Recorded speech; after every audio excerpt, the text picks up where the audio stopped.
আমাদের আজকের এই ভিডিওটি স্পন্সর করেছে ম্যাম দিদি ক্লাসেস। আপনারা কি আপনাদের বাচ্চাদের জন্য কলকাতায় টিউশন টিচার খুঁজছেন? নেতাজি মেট্রো স্টেশনের কাছেই আছে তার ঠিকানা। জুলজিতে মাস্টার্স এবং বিএড কোয়ালিফাইড সুদেষ্ণা চক্রবর্তী দাসের হাতে 2013 সাল থেকে পরিচালিত ম্যাম দিদি ক্লাসেস আপনার সন্তানের জন্য বিশ্বস্ত শিক্ষা কেন্দ্র। আপনার সন্তান যদি বেঙ্গলি অথবা ইংলিশ মিডিয়ামের ছাত্র কিংবা ছাত্রী হয়, তাহলে ম্যাম দিদি ক্লাসেসে থাকছে বিশেষ কোচিং ব্যবস্থা। বেঙ্গলি মিডিয়ামে ক্লাস 5 থেকে 8 পর্যন্ত life science, physical science, maths ও ইংলিশ, ক্লাস 9 এবং 10-এর জন্য লাইফ সায়েন্স ও ফিজিক্যাল সায়েন্স এবং ক্লাস 11 ও 12-এ বায়োলজি। ইংলিশ মিডিয়ামের ক্লাস 5 থেকে 8-এ বায়োলজি, ফিজিক্স, ম্যাথস এবং ক্লাস 9 ও 10-এ বায়োলজি ও ফিজিক্স অতি যত্ন সহকারে পড়ানো হয়। প্রয়োজনে অনলাইন ক্লাসেসও অবশ্যই পাওয়া যাবে। বিস্তারিত জানতে আজই যোগাযোগ করুন পোস্টারে উল্লেখিত নম্বরে।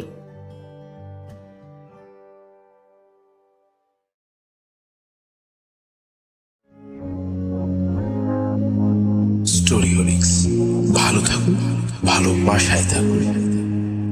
একটু স্পর্শ দিয়ে যাও না, বৃষ্টি নামুক চলে যাও না, চলে গেলে মতো সময় ফিরে পাবে না। একটু স্পর্শ দিয়ে যাও না, অভিমান জমুক চলে যাও না, ভালোবেসে ভালোবাসায় থেকে যাও না।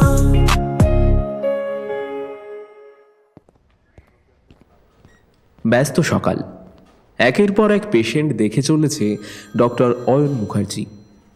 বৃহস্পতিবার হাসপাতালের ওপিডিতে সাধারণের তুলনায় একটু কম ভিড় হলেও সে নিজেকে ব্যস্তই রেখেছে। আসলে হাসপাতালের আর 5 জনের মতো সুযোগ পেলেও সে সময়ের অপচয় একদমই পছন্দ করে না।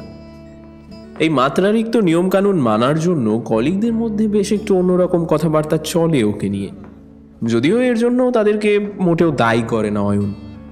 বরং কাজের ফাঁকে একটু ফাঁকি দেওয়ার বিশেষ অপরাধ তো নেই, সঙ্গ দেওয়াই যায়, কিন্তু সে বরাবরই অন্য ধাতে করা। ছোট থেকেই বন্ধু বান্ধবদের সঙ্গে মেলামেশা থাকলেও সবাই ওকে একটু অন্য চোখেই দেখত।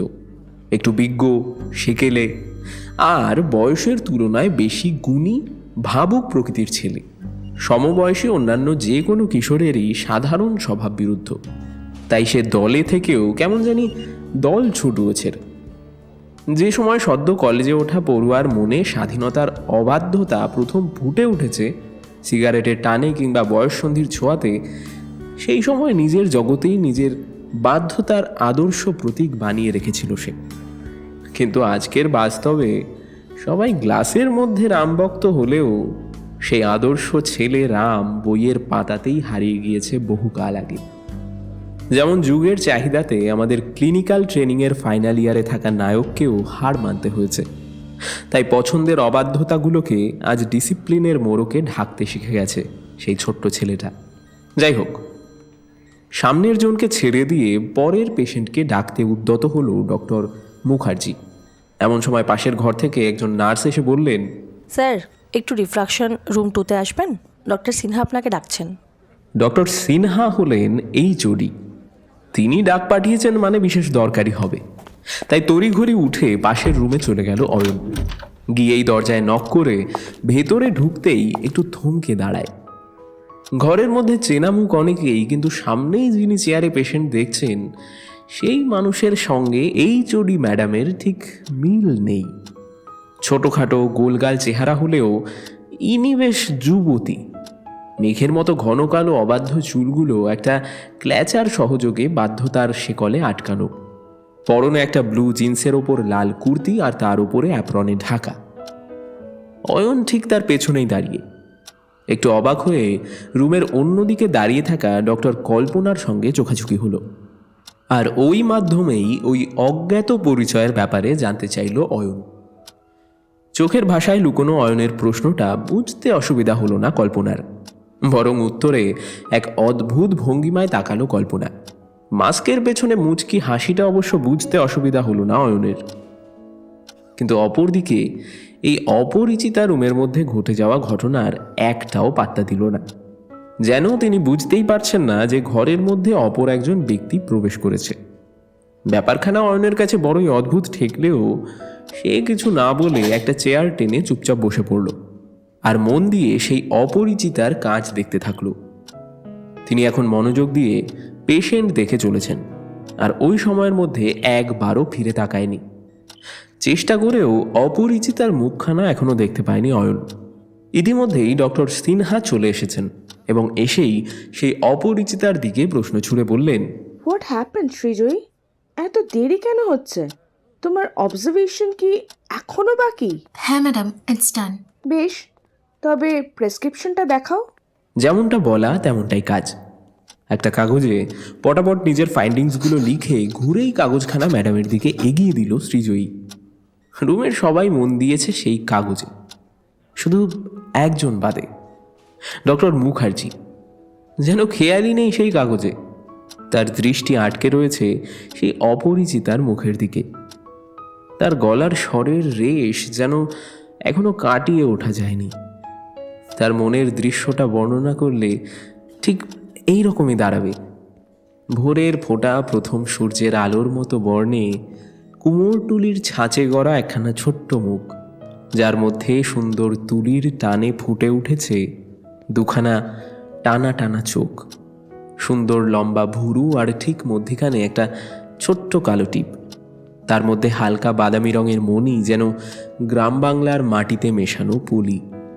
চশমার চকচকে কাচের আড়ালের চাহনিতেই যেন শত শত বছরের শুষ্ক মাটিতে বৃষ্টি নেমে উর্বরতা ফুটে ওঠে। গোলাপের পাপড়ির মতো দুটো ঠোঁটের চঞ্চলতায় যেন সোমরসের আভাস, যা হাজারো বছরের তপে বিঘ্ন হতে পারে।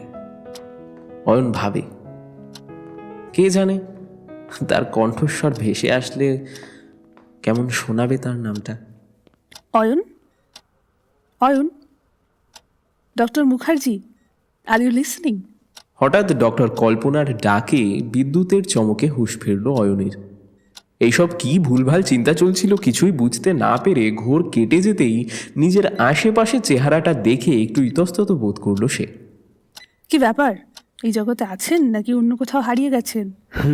না মানে সেরকম কিছু না। I am absolutely fine. তাহলে এদিকে একটু দেখুন। বলেই কাগজখানা কল্পনা এগিয়ে দিল অয়নের দিকে। অয়ন একটু মন দিয়ে দেখল, তারপর কিছু একটা বলতে গিয়েও থেমে গেল ডক্টর সিনহার কথায়। ওকে, ইটস অল রাইট, কিন্তু কিন্তু নিয়ার একটা লেখনি কেন? পেশেন্ট ইজ সিউটোফোবিক, ছানি অপারেটেড। নিজের ভুল বুঝতে পেরে অপরিচিতা একটু জিভ কেটে সঙ্গে সঙ্গে অয়নের কাছ থেকে কাগজটা কেড়ে নিয়ে লিখতে শুরু করলো। আর এই ঘটনার আকস্মিকতায় অয়ন হতভম্ব। ব্যাপারখানা ডক্টর সিনহাও লক্ষ্য করে সোজাসুজি এবার অয়নকে বললেন, কি ব্যাপার অয়ন, সকাল থেকে এত অন্য মনস্ক কেন? সব ঠিক আছে তো? Yes ma'am, everything is absolutely fine. বুঝলাম, তবে I don't think everything is fine. Anyways, তোমাকে ডেকেছিলাম একটা কাজের ব্যাপারে ডিসকাস করব বলে। তোমার কি এখনো পেশেন্ট দেখা বাকি আছে? ইয়েস ম্যাম, কয়েকজন বাকি আছেন। ওকে, বেশ, ওগুলো শেষ করে লাঞ্চ টাইমের পরে আমার সাথে দেখা করবে। Okay ma'am. বেরিয়ে যেতে যেতে হঠাৎ কি মনে হতে একবার ঘুরে তাকালো অয়ন। লক্ষ্য করল অপরিচিতা আবার অন্যদিকে মুখ ঘুরিয়ে দাঁড়িয়ে আছে। এত মানুষের মাঝে সে যেন অয়নকেই দেখেনি। ব্যাপারটা বেশ খারাপ লাগলো ওর।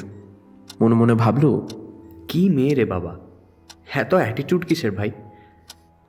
ধুর বাবা, আমিও এইসব নিয়ে চিন্তা ভাবনা করছি কেন? আজব তো। বরাবর লাজুক প্রকৃতির ছেলে, তাই কোনো মেয়ে পাত্তা না দেওয়াতে এত বিরক্ত কিন্তু কখনো লাগেনি। কিন্তু আজ একে দেখে এরকম কেন লাগছে? ব্যাপারটা কিছুই বুঝতে না পেরে নিজেকে একটু শাসন করে চুপচাপ রুম থেকে বেরিয়ে গেল ডক্টর মুখার্জি।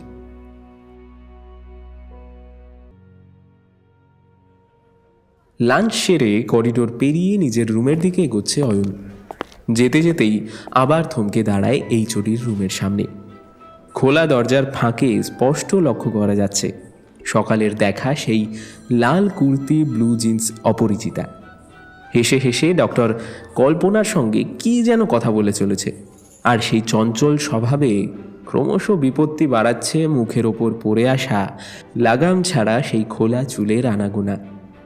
আনমনে আবার সেটাকে সুন্দরভাবে গুছিয়ে নিচ্ছে কানের পাশে। আহা, কি সুন্দর হাসিটা, যেন মনের মধ্যে মিশে থাকা হাজারো অন্ধকার কাটিয়ে আলোর দিশা দেখাচ্ছে।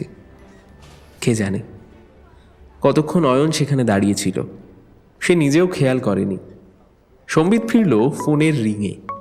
লজ্জিত এবং কয়েক সেকেন্ডের জন্য একটু অবাক হয়ে চটপট সেখান থেকে বেরিয়ে ফোনটা ধরল। সে দেখল ডক্টর সমুদ্র কল করছে। হ্যালো, হ্যাঁ সমু বল। দাদা কোথায় আছো? এই ফার্স্ট ফ্লোর, কেন বলতো? একটা কেস আছে আর্জেন্ট, প্লিজ সেকেন্ড ফ্লোরে এসো না। যাচ্ছি, ওয়েট। বলেই সোজা সিঁড়ি দিয়ে উঠে এলো ওপরে। সেকেন্ড ফ্লোর ইনভেস্টিগেশনের রুমে বেশ হইচই চলছে তখন। কিছুই বুঝতে পারে না অয়ন, সোজা এগিয়ে গেল রুমের মধ্যে। ওকে আসতে দেখে সমুদ্র এগিয়ে এসে বলল, আরে দাদা এসো এসো, দেখো কি হচ্ছে। কেন রে, কি সমস্যা? জিজ্ঞেস করতেই সমুদ্র সোজা আঙুল দিয়ে দেখালো রুমের মধ্যে। আর সেদিকে তাকিয়েই সমস্যাটা আর বুঝতে বাকি রইল না অয়নের। একজন বৃদ্ধা বসে রয়েছেন চেয়ার আঁকড়ে ধরে, আর ক্রমশ বলে চলেছেন, हम नहीं करवाएंगे डॉक्टर साहेब, हमको जाने दो, सुई नहीं, हमको जाने दो। আসলে অপারেশনের নাম শুনলে অনেকেই ভয় পেয়ে যান আর প্রয়োজনীয় টেস্ট করাতে চান না। বিশেষ করে বয়স্ক মানুষজন বেশ আনকোঅপারেটিভ। তাদের স্যাম্পেল কালেকশন, ইনভেস্টিগেশন এসব ভীষণ কঠিন হয়ে দাঁড়ায়। আর পুরো হাসপাতাল জানে যে এই সমস্ত ব্যাপার সামলাতে ডক্টর মুখার্জির জুরি নেই, তাই দরকারে তাকেই ডাকতে বাধ্য হয় সবাই। অয়ন এগিয়ে এসে বসে পড়ে ঠিক চেয়ারের সামনে। বৃদ্ধার এক হাত তুলে নেয় নিজের হাতে, আর অন্য হাতে সেটা আলতো করে বুলিয়ে শান্তস্বরে বলে, चिंता किशोर अम्मा, कोई सुई नहीं डालेगा आपको।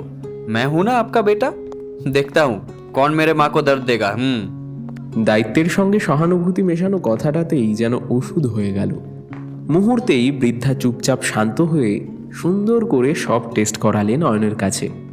আর তা করতে করতে সে লক্ষ্য করল সমুদ্র পেছন থেকে থামস আপ করছে।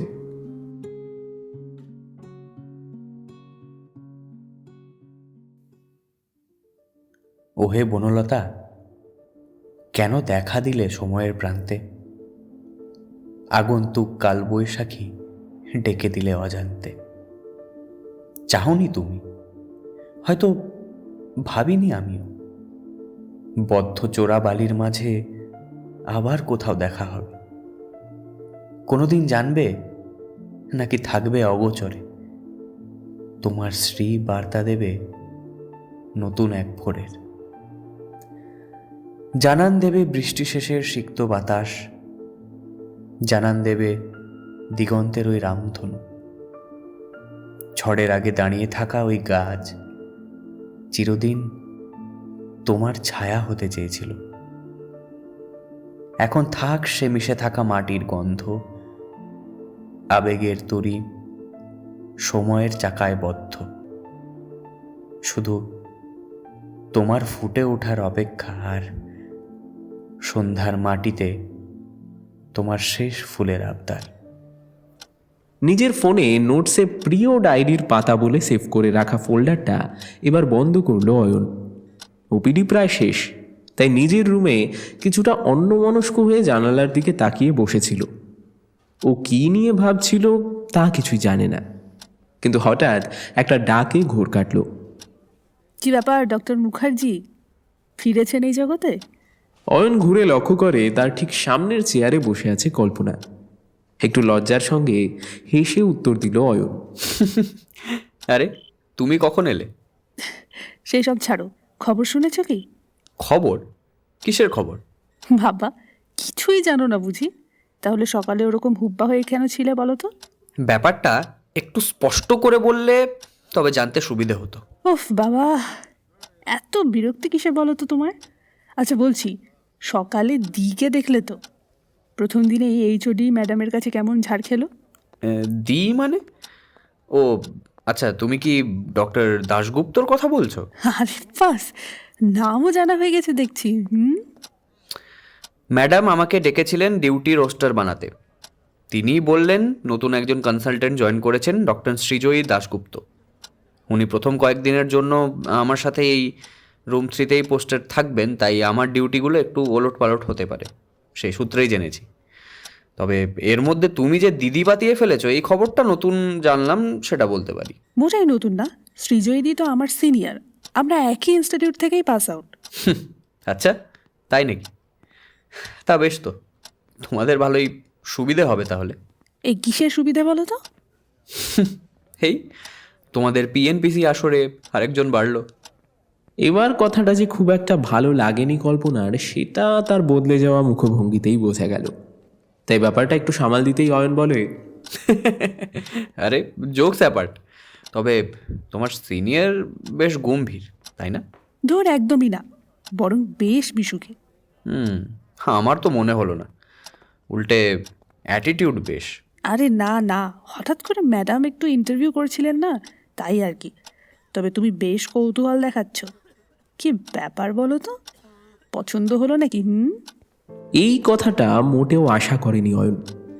এই কল্পনা মেয়েটা বরাবরই ওভার ফ্রেন্ডলি টাইপের। নেহাত একই সঙ্গে ট্রেনিংয়ে আছে, আর এরকম আজে বাজে কথা বলে মাঝে মধ্যে, যেগুলো শুনলে বেশ বিরক্তিই লাগে। এমনিতেও মেয়েদের সঙ্গে খুব একটা কমফোর্টেবল নয় অয়ন, তাই মনে মনে গজগজ করতে থাকে। কি বলো বলো, আমি কিন্তু তোমায় সাহায্য করতে পারি, তাই আমাকে বলতেই পারো। আমার কাজ আছে, তোমার আর কোনো বিশেষ দরকার না থাকলে আমায় একটু একা থাকতে দিও প্লিজ, এক্সকিউজ মি। গলা খাঁকড়ে উত্তর দিয়েই গট গট করে রুম থেকে বেরিয়ে গেল অয়ন। কেমন একটা অস্বস্তি বোধ হচ্ছিল।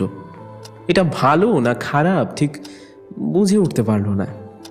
তাই এমন পরিস্থিতিতে পড়লে স্বভাবতই রাগটাই প্রতিক্রিয়া হিসেবে বেরিয়ে আসে। ছোট থেকেই বিপরীত পরিস্থিতিতে পড়লে মনের আসল ভাবটা লুকোতে এটাই তার একমাত্র আত্মরক্ষার উপায়।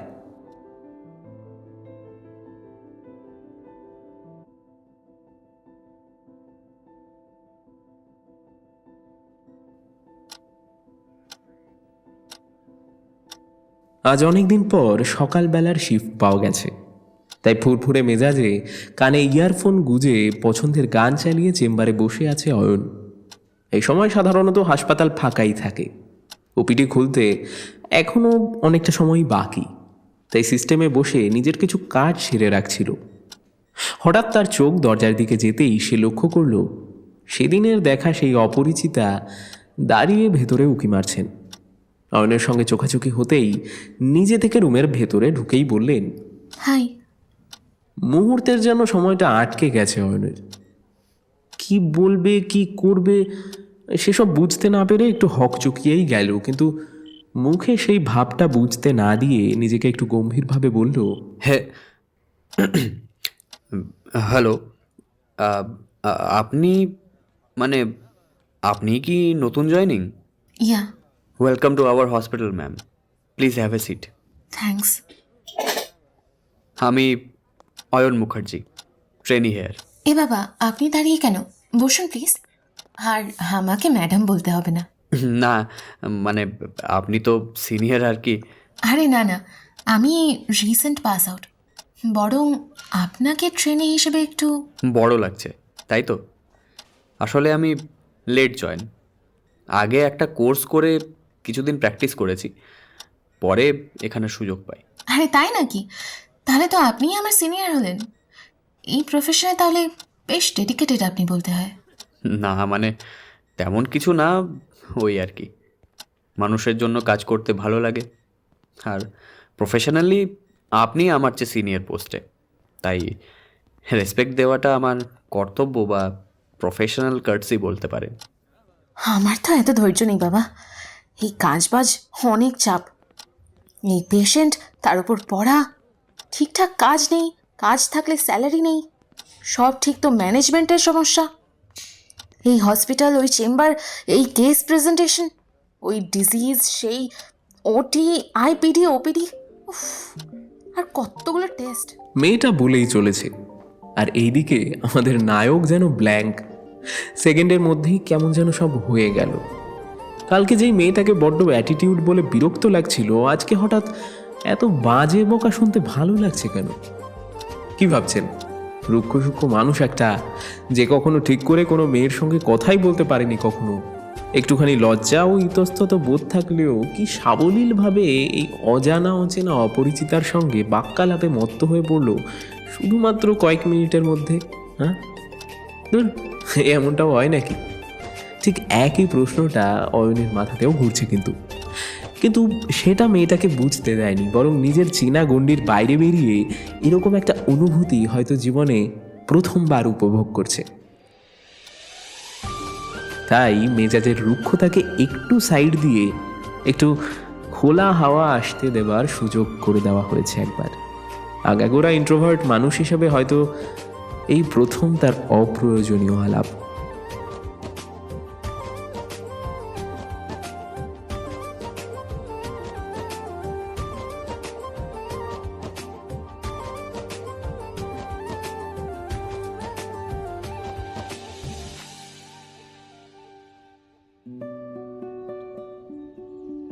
শুনেছ বনলতা, নতুন ভোরের ওই কোকিল কণ্ঠ? সেই সুরে তুমিও ডেকেছিলে একদিন। প্রথম সকালের সেই সম্ভাষণে স্পর্শকাতর ওই কাঠের গায়ে আবারও শিশির বিন্দু জমেছিল সেদিন। তুমি পরে জেনেছ বৃষ্টিহীনতায় বেড়ে ওঠা ওই গাছ বাষ্পের মায়াজাল হতে মুক্ত, বাদামি কঠিন অস্থিমজ্জার তলে আজও সে সিক্ত আবরণের আসক্ত। দেখতে দেখতে অনেকগুলো দিন পেরিয়ে গেছে। একসঙ্গে ডিউটিতে থাকার সুবাদে অয়ন আর সৃজয়ীর পরিচয়টা বেশ একটু গভীর রূপ নিয়েছে। আসলে প্রতিটা হাসপাতালে কিছু কিছু অকথ্য নিয়ম থাকে, যেগুলো না মানলে বেশ জোরালো কেস খাবার সম্ভাবনা। এগুলো স্বাভাবিকভাবেই নতুন জয়েন করা মানুষদের বিপদে ফেলে। এই যেমন ধরুন হায়ারার্কি সিস্টেম কিংবা আজব কোনো স্ট্যান্ডার্ড অপারেটিং প্রসিডিওর। যদিও সৃজয়ী এর ব্যতিক্রম, এখনো অবধি কোনো ভুল করলেও ঘটনাটা সহজে ওপর মহল অবধি পৌঁছতে পারেনি। হ্যাঁ, কারণটা অবশ্য আপনারা ঠিকঠাকই আন্দাজ করতে পেরেছেন। অয়ন মেশিন হ্যান্ডেল থেকে শুরু করে OPD process, registry, record keeping সব কিছুই নিজের দায়িত্ব নিয়ে সব বুঝিয়ে দিয়েছে ওকে, যাতে ভুল না হয়। এমনকি কেস রিপোর্টে ভুলভ্রান্তি হলেও সব দায় দায়িত্ব নিজের ঘাড়ে নিয়েছে নিঃশব্দে। এইসব করার মোটেও দরকার ছিল না, কিন্তু সে নিজেই বলেছিল, কিছু ডাউট থাকলে কাগজে আমার নাম লিখে দিও। আসলে ট্রেনি তো, তাই ভুল করার লিবার্টি আমার আছে। সিনিয়র কনসালটেন্ট আমার নাম দেখলে আর ডাকেন না, তাই তোমার বকা খাওয়ার কোনো চান্স নেই। এখন নিজে থেকে আগ বাড়িয়ে এইসব করার সত্যি কোনো মানে দাঁড়ায় না, কিন্তু তাও এই সুবাদে দুজনের বন্ধুত্বের সূত্রপাত। তাই সৃজয়ীও এতে আপত্তি করে না। আসলে নতুন জায়গায় এরকম একজন মানুষ পাবে সেও মোটেও আশা করেনি।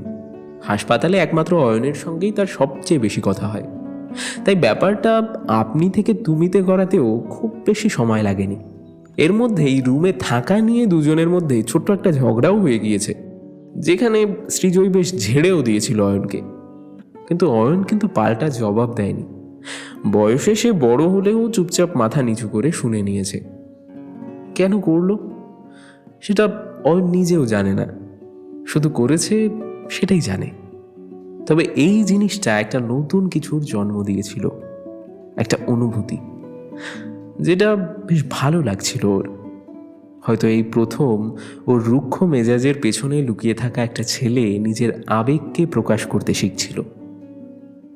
এই বন্ধুত্বের সুযোগেই সে আজকাল পদ বদল করছে। প্রতিদিন ডিউটি শেষে হেডফোনে প্রিয় ব্যান্ডের গান আর একাকিত্বের বদলে সঙ্গী হয়েছে অন্য একটা মানুষ। বিগত 2 মাসে অয়নের পরিচিত রুটিন আজকাল বদলের মুখ দেখে মাঝে মধ্যেই। কখনো ফিরতি পথে রাস্তায়, কখনো বা ক্যান্টিনের টেবিলে টিফিনের ভাগে, কখনো বা 3 নম্বর ঘরে বসে জুস, চিপস বা অন্য স্ন্যাক্সের সঙ্গে চলে গভীর ব্রেনস্টর্মিং, যেখানে ওপিডি কেস থেকে শুরু করে সাইকোলজি, খাওয়া দাওয়া, সিনেমা বা জীবনের অন্য কোনো গল্প, কোনো কিছুই বাদ পড়ে না আজকাল। যে অয়ন শুধুমাত্র শ্রোতার ভূমিকায় স্বাচ্ছন্দ্য থাকত, সে বক্তা হিসেবেও নিজেকে আবিষ্কার করে নতুন করে। এই তো সেদিন গানের কথা হচ্ছিল, কারণ শেষ রবিবার হসপিটালের একটা ইভেন্ট থেকে বেরিয়ে ফেরার পথে গাড়িতে অয়নের পছন্দের প্লেলিস্টে সবাই বেশ আনন্দ করছিল, বিশেষ করে সৃজয়ী, কারণ একই ধরনের গান ওরও বেশ পছন্দের, তাই কখনো কখনো আনমনে দুজনেই একসঙ্গে গিয়ে উঠত।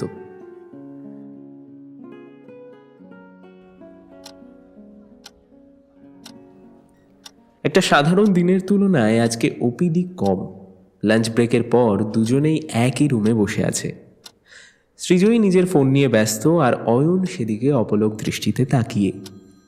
মাঝে মাঝে ছেলেটা এরকম অদ্ভুতভাবে তাকিয়ে থাকে ওর দিকে। ব্যাপারটাতে মাঝে মধ্যে বেশ অস্বস্তিও বোধ হয়, কিন্তু ইচ্ছে করেই সে সব বুঝেও রিয়্যাক্ট করেনি। কিন্তু আজ কি মনে হতেই হঠাৎ সৃজয়ী প্রশ্ন করে, বলো। কি কি বলবো? কিচ্ছু বলবে না? কি কি শুনতে চাও? আরে আমি কি শুনতে চাইবো? তুমি কিছু বললে বলো না। আমি মানে আমি কি আবার বলতে চাইবো? আচ্ছা, যখন কিছু বলার নেই তো অমন করে তাকিয়ে থাকো কেন তুমি? এমা, না না, ও ও আসলে এমনি মানে মানে মাঝে মধ্যেই আমার আসলে ব্ল্যাঙ্ক স্টায়ার হয়ে জোন আউট হয়ে যায়। মানে শুনতে অদ্ভুত লাগে, কিন্তু হয়। ও, ব্ল্যাঙ্ক স্টেয়ার, তাই বুঝি? হ্যাঁ। তো এটা কি সব মেয়েদের ক্ষেত্রেই হয় নাকি তোমার? সব মেয়েদের ক্ষেত্রে মানে? আমি ওরম ধরনের ছেলে নই। ওরম ধরনের মানে? আমি কোনো ধরন বলেছি নাকি? না মানে তুমি সেরকম কিছু মিন করলে ভুল করছো, সেটাই আর কি। যা বাবা, আমি কি মিন করেছি তুমি মনে মনে বুঝে নিলে? তুমি টেলিপ্যাথি জানো বুঝি? এই কথার জালে আমাকে আমাকে ফাঁসিও না প্লিজ। আমার ভালো লাগে না এগুলো একদম। আচ্ছা আচ্ছা বাবা, ঠিক আছে। সৃজয়ী আবার ফোন নিয়ে ব্যস্ত হয়ে পড়ল। কিছুক্ষণ সব চুপচাপ। বেশ অস্বস্তি হচ্ছে অয়নের, তাই বুকে সাহস নিয়ে সেই নিস্তব্ধতাকে নিজেই ভাঙল। বলছি, একটা প্রশ্ন ছিল। বলো তাহলে। কিছু মনে করবে না তো? সেটা তো তোমার প্রশ্নের উপরে ডিপেন্ড করছে, তাই না? মনে করার মতো হলে মনে করব।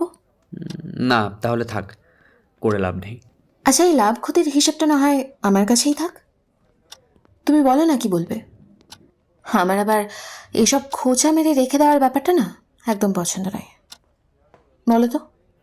না মানে বিশেষ কিছুই না, জাস্ট একটা কৌতূহল বলতে পারো। কি কৌতূহল? আসলে তোমার সোশ্যাল মিডিয়ার প্রোফাইল চেক করছিলাম আমি।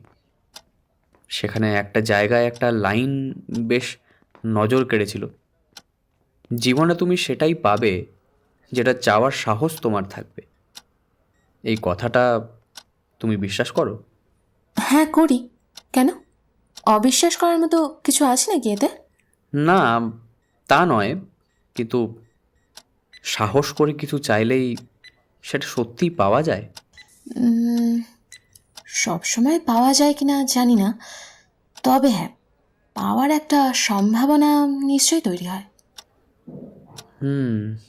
আচ্ছা, বুঝলাম। কেন বলো তো? তোমার কিছু চাই নাকি? চাইলে পাওয়া যাবে? চেষ্টা করেই দেখো না।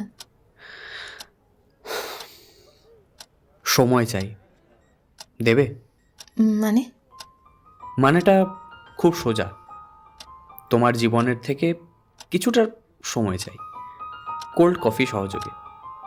পাওয়া যাবে? কিছুক্ষণ আবার নিস্তব্ধ পরিবেশ। জানি না কতটা সাহস বুকে নিয়ে সেকেলে ছাপোষা ছেলেটা এই কথাগুলো বলতে পারলো। মানে ভয় আর কিন্তু কিন্তু ভাব মেশানো একটা দমবন্ধ অনুভূতির মধ্যে থেকে এমনভাবে কথাগুলো বেরিয়ে আসবে হয়তো নিজেও কোনোদিন ভাবেনি। যদিও এতে ভয়ের ব্যাপারে যথেষ্টই সন্দেহ আছে, কারণ এরকম ঘটনা এই প্রথম ঘটছে ওর জীবনে। আগে কখনো এরকম সুযোগ তো দূরস্ত, চিন্তাও আসেনি। কিন্তু আজকে কেন হঠাৎ জানা নেই। শুধু জানা আছে সেই উত্তরটা। আমি ঠান্ডা জিনিস খেতে পারি না।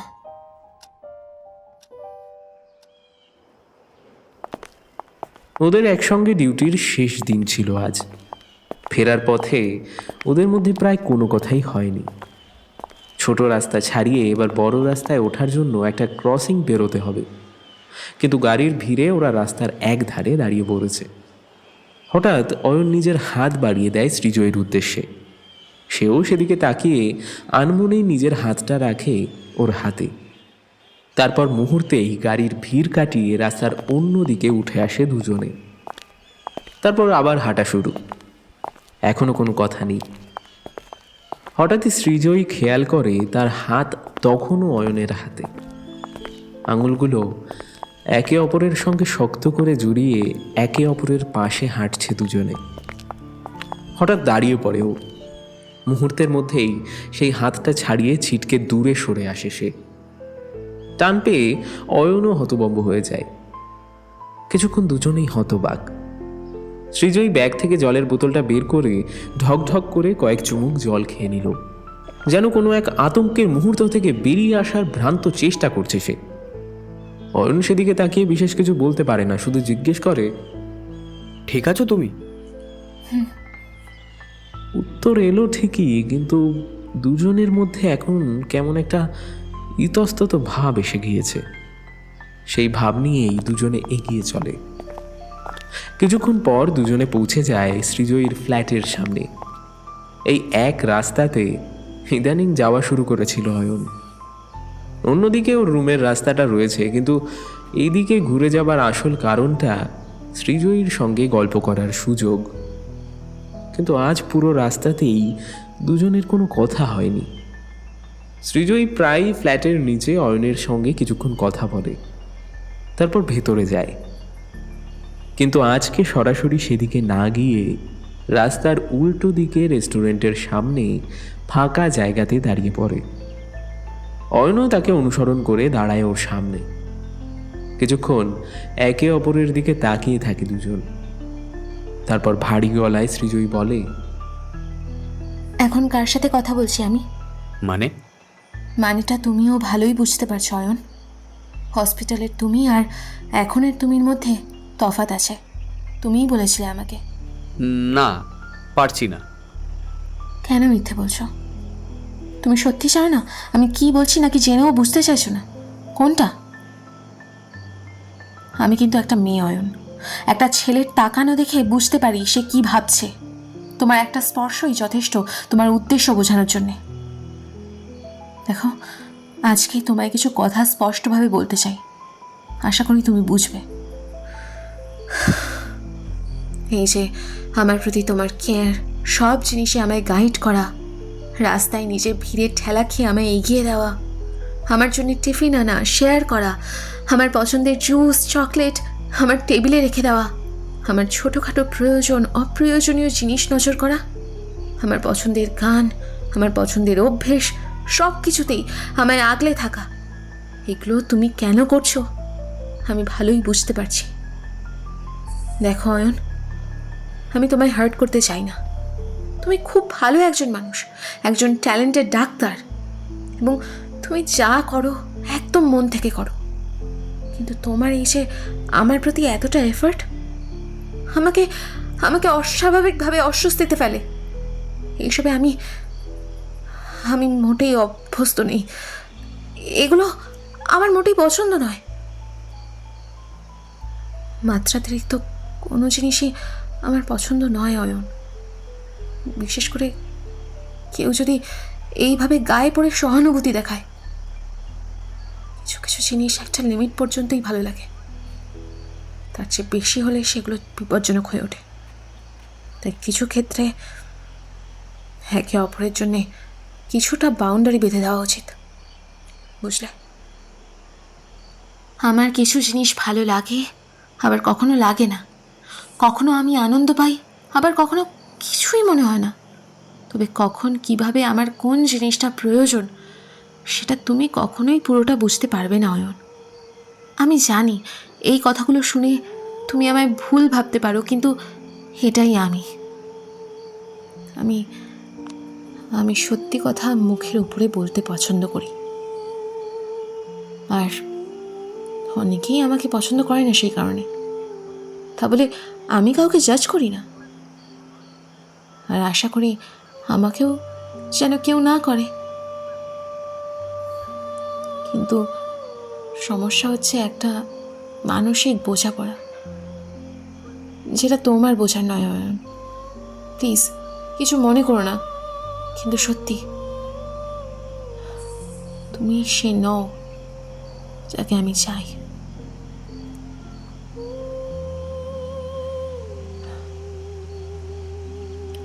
সত্যি কথা হলো এটাই যে আমার জীবনে অন্য একজন মানুষ আছে যে আমার এই ব্যবহারগুলো বোঝে, আমার বয়ফ্রেন্ড। ওর সাথে যে জিনিসটা আমি অনুভব করি সেটা অন্য কারোর কাছ থেকে আমি এক্সপেক্ট করি না। আশা করি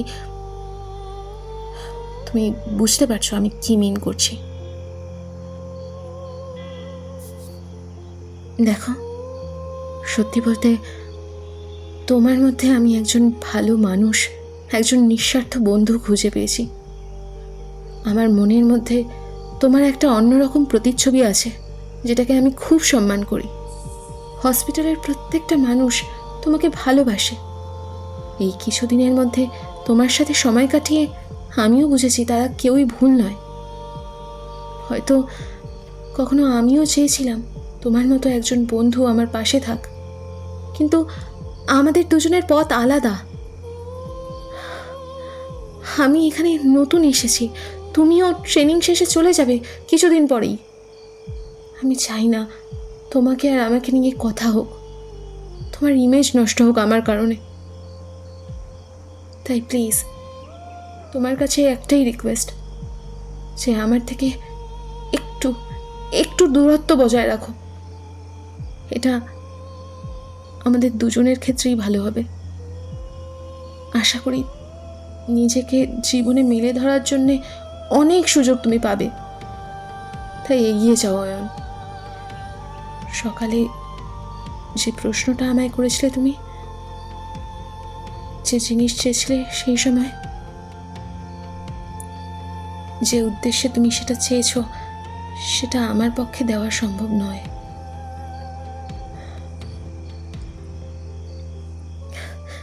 কোল্ড কফিটুকু না হয় তোলা থাক, কোনো এক অন্য আসরে সেই সব হবে। আপাতত আমার শুভেচ্ছা রইল তোমার সাথে। Good night.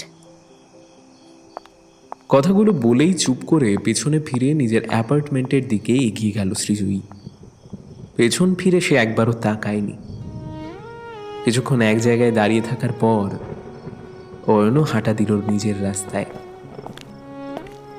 পথে হঠাৎই আকাশ ভেঙে নেমে পড়ে জলের ধারা। অয়নের মনে হলো এ যেন সেই চেনা প্রকৃতির ইঙ্গিত।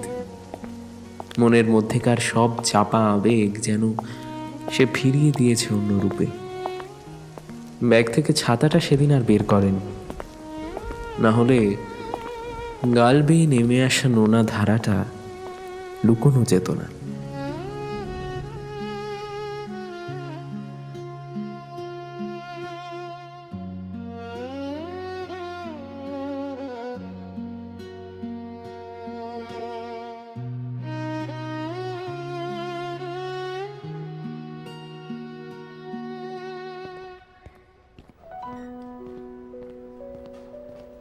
Congratulations, Ayon. We wish you all the success in life.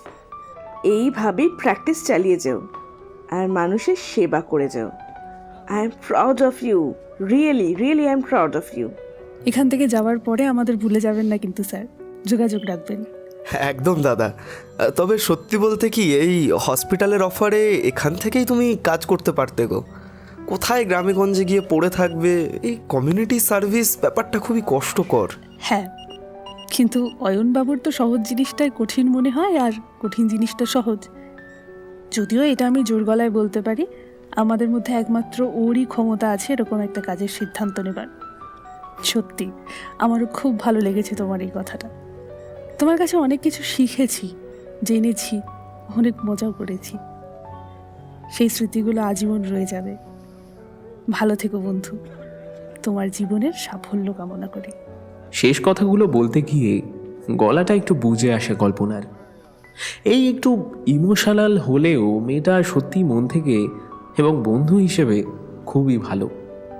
সমুদ্র এবং কল্পনা এই ইনস্টিটিউটেই জয়েন করেছে কনসালটেন্ট হিসেবে, কিন্তু ব্যতিক্রম হলো অয়ন।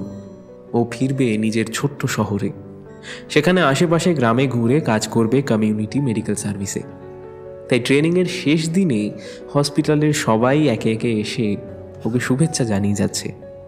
ডিপার্টমেন্টের কয়েকজন মিলে কিছু উপহারও দিয়েছে। তবে তার মধ্যে অবাক করার বিষয় হলো সেই উপহার ছিল বিশেষ করে নামে বাঁধানো ডায়েরি এবং পেন। অয়ন যে লেখালেখি করে তেমন কেউ এই ব্যাপারটা নিয়ে জানে না। তাহলে এই উপহার কেন? বেশ একটু অবাক হলো সে। সেটা বুঝতে পেরে সমুদ্র উত্তর দেয়, হ্যাঁ, আমরা কিভাবে তোমার লেখার ব্যাপারে জানলাম সেটাই ভাবছো তো দাদা?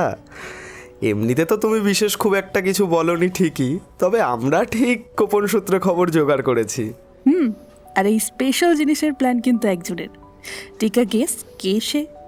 কথাটা শুনেই একটু চমকে ওঠে অয়ন। সত্যিই তো, ওর এই লেখালেখি ছোট্ট থেকেই অভ্যেস। বিশেষ করে যখন ও সবচেয়ে বেশি আবেগপ্রবণ হয়ে ওঠে বা কষ্ট পায়, সেগুলো কারোর সামনে প্রকাশ করতে না পেরে তখন শব্দের আর ছন্দের রূপে এখানে সেখানে সে লিখে রাখত। ইদানিং সেই সব শুরু হয়েছিল সৃজয়ী আসার পর, আর এই কথাটা সে একমাত্র ওকেই জানিয়েছিল। তার মানে কি? ডক্টর দাশগুপ্ত। আরে বাস, একদম সঠিক উত্তর। উনি এটা বিশেষ করে তোমার জন্য অর্ডার দিয়ে এনেছেন। দিদি বলছিল এখানে জয়েন করার পর তুমি কিভাবে ওকে গাইড করেছো, ওয়ার্কআপ থেকে শুরু করে সবেতেই হেল্প করেছো। তাই এটা ছোট্ট একটা অ্যাপ্রিসিয়েশন ওর তরফ থেকে। মানে মানে আমাদের সবার তরফেই আমরাও কন্ট্রিবিউট করেছি। বল। দেখ, তুমি চুপ করো তো, দিয়ে পরে এরকম বলতে নেই। আচ্ছা আচ্ছা, ঠিক আছে, হয়েছে। এবার শোনো, ওর অনারে আজ রাতে ছোট্ট একটা ফেয়ারওয়েল পার্টি অ্যারেঞ্জ করা হয়েছে ডিপার্টমেন্টের তরফে। তাই সবাইকে এখানেই জানিয়ে রাখলাম। আর অয়ন, তুমি কিন্তু ঠিক সময় মতো পৌঁছে যেও, ওকে? এই সবের আবার কি দরকার ছিল ম্যাডাম? আমি না হয় না না, আজকে কোনো কথা চলবে না, তোমাকে আসতেই হবে। And consider it's my last order to you, বুঝেছ? রুমের উপস্থিত সবাই সেই হাসিতে যোগ দিল।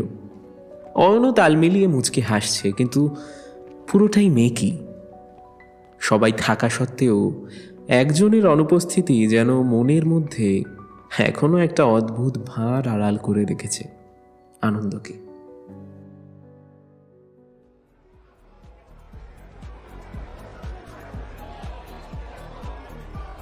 রাতের পার্টিতে সবাই বেশ আনন্দ করে কাটায়। পুরো হসপিটালের স্টাফ থেকে শুরু করে কনসালটেন্ট সবাই মেতে ওঠে খাওয়া দাওয়া, নাচ গান আর আড্ডাতে। এই লোকগুলোর সঙ্গে এতদিন কাজ করে এক অদ্ভুত সম্পর্কের মায়ায় জড়িয়ে পড়েছিল অয়ন। তাই আজকে এই শেষ মুহূর্তগুলোকে প্রাণ ভরে বেঁধে রাখছিল স্মৃতির পাতায়। অদ্ভুতভাবে সৃজয়ীর সঙ্গে কথা বলার সুযোগ হয়নি।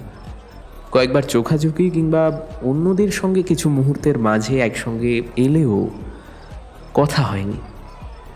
দুজনেই দুজনের ব্যবহার দেখে একটু ইচ্ছে করেই যেন এড়িয়ে চলছিল, কিন্তু মনে মনে যেন একটা অজানা কষ্ট অনুভব হচ্ছিল অয়নের। একদিকে আনন্দ আর অন্যদিকে ভারাক্রান্ত সেই অনুভূতি যেন এক অদ্ভুত ইমোশনাল ককটেল তৈরি করেছে। প্রোগ্রাম শেষ করে ফিরতে ফিরতে অনেকটাই দেরি হয়ে গেল অয়নের। সে খেয়াল করেনি সৃজয়ী কখন সেখান থেকে বেরিয়ে গিয়েছে। শেষবারের মতো কথা বলার সেই সুযোগটা হারিয়ে আরও যেন মনটা হাহাকার করে উঠল তার। কিন্তু বাইরে থেকে সেটাকে সুন্দরভাবে আড়াল করে রেখেছে সে। হোটেল থেকে বেরিয়ে সমুদ্র, কল্পনা আর অয়ন তিনজনেই অপেক্ষা করছিল গাড়ির জন্য। ধুর, অনেকটাই দেরি হয়ে গেল। এখন আর ক্যাব পাবো কিনা বুঝতে পারছি না। আমিও ট্রাই করছি, কিন্তু হঠাৎ একটা গাড়ি এসে দাঁড়ায় তাদের সামনে।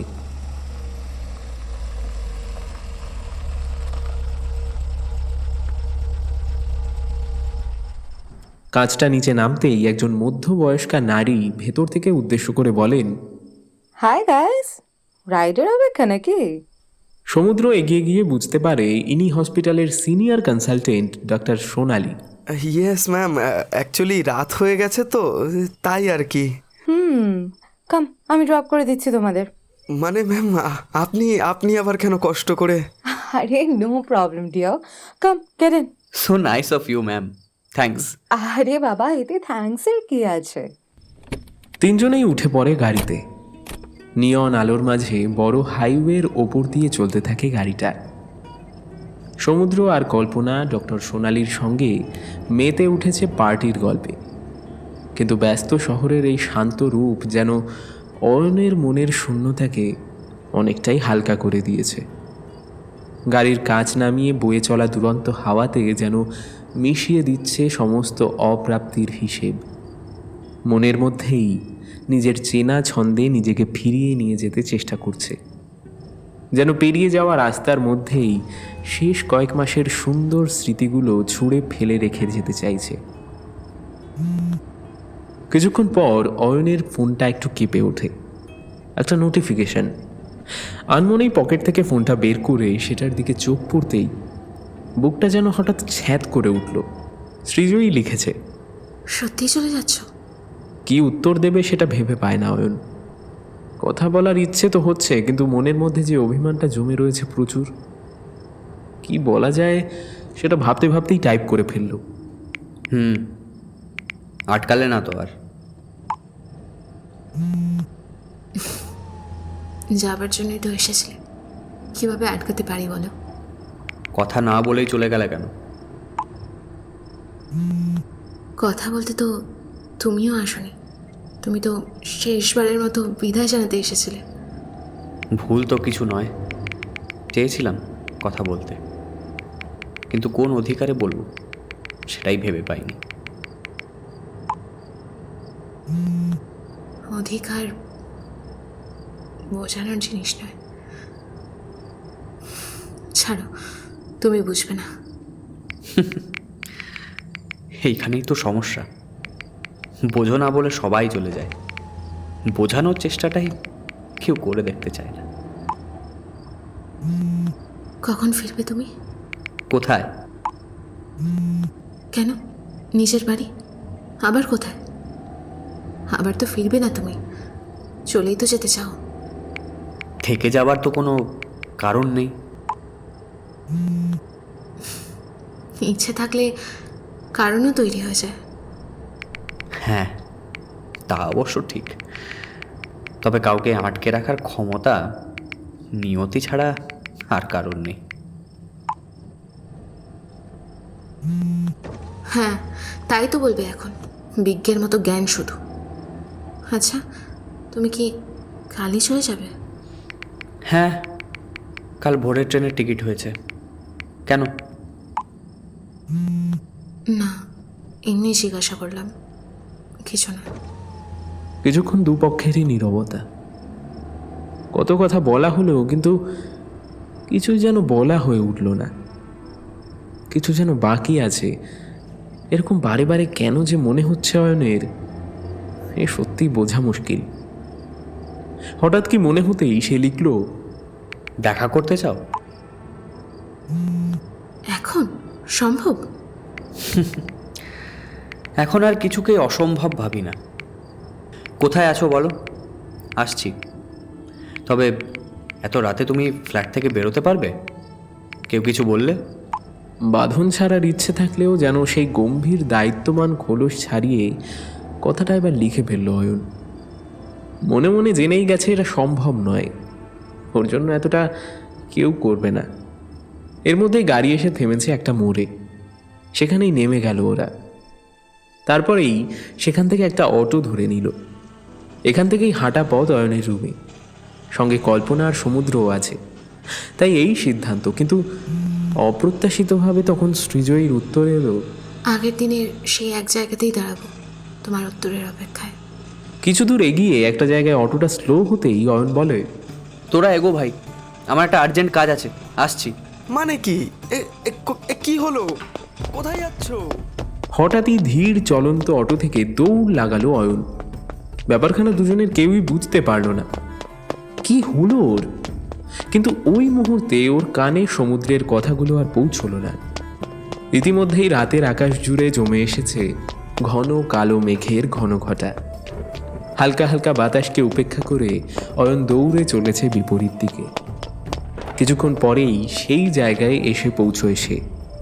দেখে একটা সাদা কুর্তি আর ওড়না জড়িয়ে সৃজয়ী দাঁড়িয়ে রয়েছে ওরই অপেক্ষায়।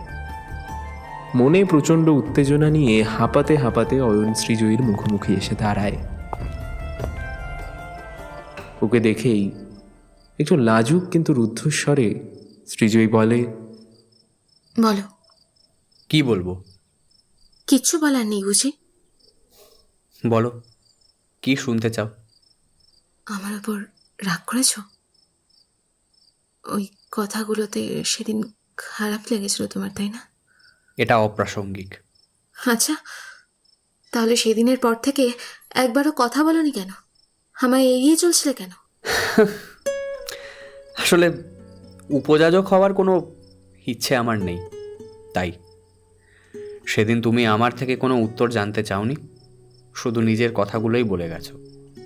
তাই আমিও শুনেছি, আর কিছু বলিনি। আজকে কেন জানতে চাইছো সেসব? কেন বলনি? বলা উচিত ছিল। Sometimes we need conversation mister Ayan Mukherjee. এরকম চুপচাপ শুনে গেলে হয় না।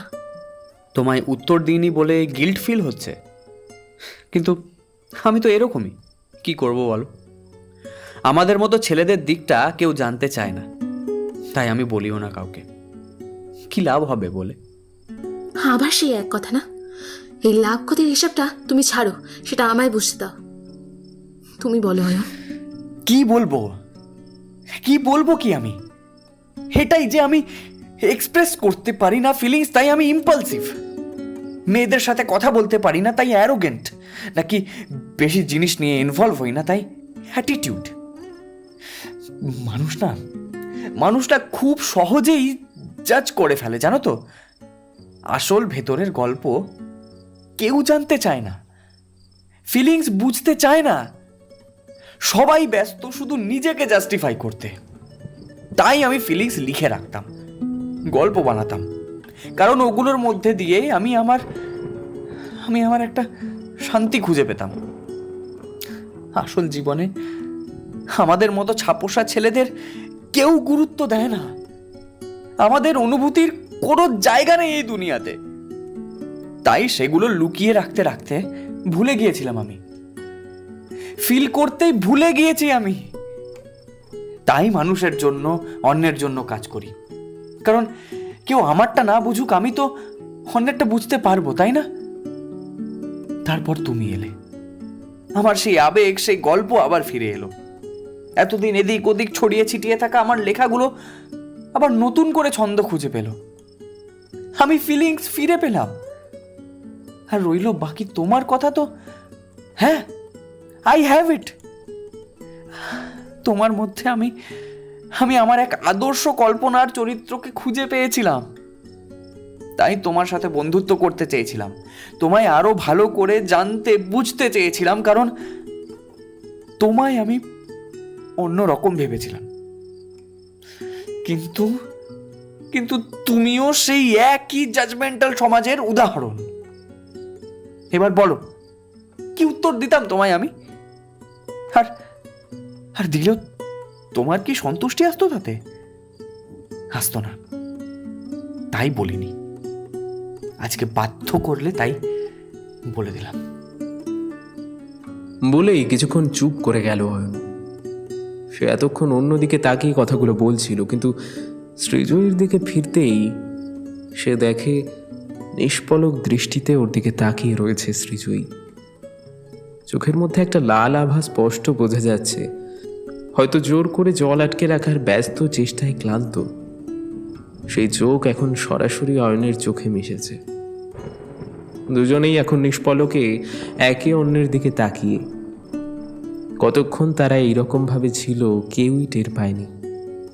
হঠাৎ সৃজয়ী একটু কাছাকাছি এগিয়ে এসে অয়নের হাত দুটো ধরে, তারপর সেই একই দৃষ্টি বজায় রেখে বলে, আই এম সরি অয়ন, আমি তোমায় হার্ট করতে চাইনি। I am sorry. আমি আমি তোমার জীবনে জটিলতা আনতে চাইনি, শুধু নিজের মধ্যে লুকোনো আবেগকে একটু জায়গা করে দিতে চেয়েছিলাম। পারলে পারলে ক্ষমা করে দিও আমায়। প্লিজ অয়ন, এমন বলো না। সত্যি বলতে আমি বারবার তোমার মতো একজন মানুষকে পাশে পেতে চেয়েছিলাম, যে সত্যি নিঃস্বার্থভাবে আমাকে আগলে রাখবে, খেয়াল রাখবে, সব পরিস্থিতিতে আমার পাশে থাকবে, আমার সঙ্গে থাকবে। এমন একজন বন্ধু যার কাছে আমায় পারফেক্ট সাজতে হবে না, আমার ছোটোখাটো ভুল ত্রুটি ভালো মন্দ সব খেয়াল রাখবে। তোমার মধ্যে আমি সেই বন্ধুকে পেয়েছিলাম অয়ন, কিন্তু ভাগ্যের কি পরিহাস দেখো, তোমায়ও চলে যেতে হবে। কিভাবে তোমায় বলতে পারি বলো তোমার সাথে থাকতে ভালো লাগে বলে থেকে যেতে? আসলে এত গুরুত্ব পাবার, আমার জন্য এত এফর্ট দেবার অভিজ্ঞতা না খুব বেশি নেই আমার। তাই যখন তুমি এগুলো করেছো, it kind of feels different. ব্যাস, আর কিচ্ছু না, দ্যাটস ইট। দুজনেই আবার চুপচাপ হয়ে গেল কিছুক্ষণ। এখনো ওদের দৃষ্টি আটকে রয়েছে একে অপরের চোখে। একটা দীর্ঘশ্বাস ফেলে অয়ন, তারপর নিজের হাতটা ছাড়িয়ে একটু দূরে সরে আসে। That's it. সৃজয়ী নিজের চোখ মুছে নিজেকে একটু সামলে নেয়। আকাশ থেকে তখন একটা দুটো করে জলের ফোঁটা পড়তে শুরু করেছে। আকাশের দিকেই তাকিয়ে বলে, তুমি কি আবার ফিরবে কখনো? না, ফেরার কারণ থাকলে ফিরতাম, সেটা নেই। ও আচ্ছা। সেদিন তুমি পেছন ফিরে তাকাওনি কেন? আমি ভেবেছিলাম তাকাবে, অপেক্ষা করছিলাম। তাকালে আমায় যে আবার ফিরে আসতে হতো। তার মানে তোমারও একই ইচ্ছে। বেশ, তাহলে আশা করি আমাদের আর দেখা হবে না, তাই তো? বরং না হলেই ভালো, জীবনে জটিলতা বাড়িয়ে লাভ নেই। By the way, I must say your boyfriend has really a great choice. Oh really? তাই নাকি? তোমার তাই মনে হয় বুঝি? No doubt. বেশ, কমপ্লিমেন্ট হিসেবে নিলাম। আর কিছু? একটা অন্যায় আবদার আছে, যেহেতু এটা শেষ দেখা, তো তো যাবার আগে can I get a hug from you? চোখ ছোট করে তাকায় সৃজয়ী, কিন্তু কিছুই বলে না সে। সঙ্গে সঙ্গে অয়ন হেসে বলে, আরে জাস্ট জোকিং। তোমার জীবনে জটিলতা বাড়ানোর কোনো ইচ্ছে আমার নেই, আর ফিরবো না। আসি, গুড বাই। বলেই ধীরে ধীরে পেছনে পিছিয়ে যায় সে। মুখের মধ্যে তখনও একটা হাসি লেগে রয়েছে ওর। হঠাৎ করেই সৃজয়ী এগিয়ে এসে জড়িয়ে ধরে অয়নকে। মুহূর্তেই যেন গোটা পৃথিবী থমকে দাঁড়িয়ে যায়, শুধু কয়েকটা সেকেন্ড। কিন্তু তার মধ্যেই সৃজয়ীর চুলের গন্ধ বহু বছর ধরে অয়নের বুকে জমে থাকা একাকিত্ব আর অপ্রাপ্তিকে যেন বুলিয়ে দেয়। সেই হৃদয়ের স্পর্শ যেন অদ্ভুত শিথিলতা এনে দেয় ওর অস্থির হৃদস্পন্দনে। ব্যাস, কয়েকটা সেকেন্ড যেন গোটা জীবনের পুঁজি হিসেবে আনন্দ কুড়িয়ে পাবার এক অমূল্য সুযোগ। কয়েক সেকেন্ডের যুগ। তার মধ্যেই কানে কানে শুধু বলেছিল, তোমায় খুব মিস করব। তারপরই সৃজয়ী সেই বন্ধন ছেড়ে ছুটে চলে যায় অ্যাপার্টমেন্টের ভিতর। তবে এইবার সে এক মুহূর্ত ঘুরে তাকায় অয়নের উদ্দেশ্যে, তারপরই সে মিলিয়ে যায়। অয়ন কিছুক্ষণ হতভম্ব হয়ে সেখানেই দাঁড়িয়ে থাকে, তারপর ধীরে ধীরে নিজেকে ধাতস্থ করে। পেছন ফিরে সেও এবার হাঁটতে শুরু করে। মেইন গেটটা পেরোতে গিয়ে গার্ডের ঘরের ভেতর থেকে মিউজিক স্পিকারে ভেসে আসে একটা গানের লাইন। ছাড়া গল্প আমাদের, রাস্তাদের নেই অন্তমিল, খুব কঠিন ভোলা তোমাকে, থাকবে প্রিয় স্বপ্ন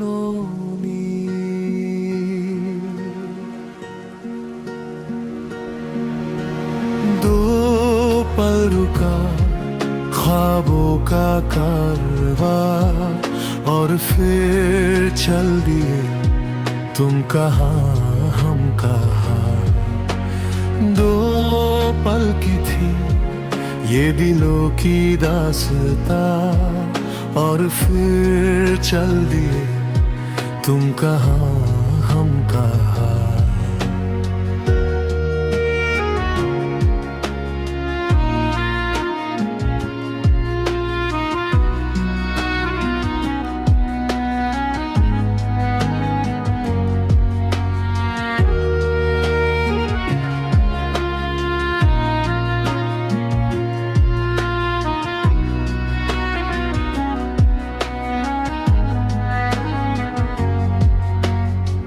স্মৃতিতে রাখবো বাঁচিয়ে